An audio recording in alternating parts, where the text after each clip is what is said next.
जिलापाल सुवर्णपुर श्रीमती अन्या दास आज कार्यालय प्रकोष्ठ में जिले में नवम श्रेणी द्वादश श्रेणी पर्यंत पढ़ुवा 5 जन दृष्टिबाधित छात्र छात्री को भारत सरकार स्टार्स प्रकल्प अंतर्गत लैपटॉप सहित कथन पुस्तक बंटन प्रदान करिसेंती। जिलापाल श्रीमती दास छात्र छात्री को लैपटॉप प्रदान कर कठिन परिश्रम श्रृंखला निष्ठार सह भल पाठ पढ़ी सुनागरिक होगाकू परामर्श देइछंती। कार्यक्रम अवसर में जिला शिक्षा अधिकारी लक्ष्मण भोई, अतिरिक्त जिला शिक्षा अधिकारी मंजुलता भोई, भारप्राप्त अंतर्निवेश शिक्षा संयोजक समग्र शिक्षा सचिदानंद साहू, जिला सूचना और लोक संपर्क अधिकारी अश्विनी कुमार भोई प्रमुख उपस्थित थे। यह परिप्रेक्षी में तरफा ब्लॉक अंतर्गत चारभट्टा उच्च माध्यमिक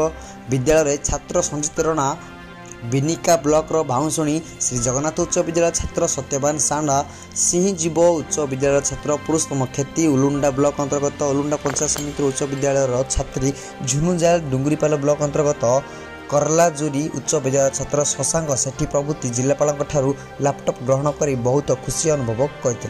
दृष्टिबाधिता छात्र छात्री सहज सुविधा तथा सरल शिक्षा ग्रहण निमंते विशेष सहायक भाव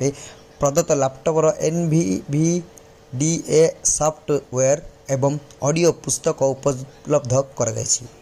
सोनपुर महादेव मलिक रिपोर्ट दिग्दर्शन न्यूज।